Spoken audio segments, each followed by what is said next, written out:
امریکہ نے پاکستان کو خلاف ورزی کرنے والے ملکوں میں شامل کر لیا۔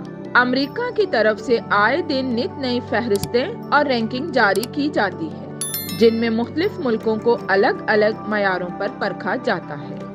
ایسی ہی ایک لسٹ امریکہ کی طرف سے جاری کی گئی ہے، جس میں پاکستان کو مذہبی آزادی کی خلاف ورزی کرنے والے ملکوں میں شامل کیا گیا۔ فہرست میں پاکستان کے علاوہ سعودی عرب، ایران، چین، شمالی کوریا، روس، تاجکستان، ترکمانستان، برما، کیوبا اور دوسرے ملک شامل ہیں۔ جبکہ جس ملک میں مسلمان اقلیت کے لیے زندگی تنگ کر دی گئی ہے وہ ملک اس فہرست میں شامل نہیں، یعنی کہ بھارت۔ رینکنگ کے حوالے سے بات کرتے ہوئے امریکی وزیر خارجہ نے کہا کہ جو ملک مذہبی آزادی اور انسانی حقوق کا خیال رکھتے ہیں، صرف وہی ملک ترقی اور خوشحالی حاصل کر سکتے ہیں۔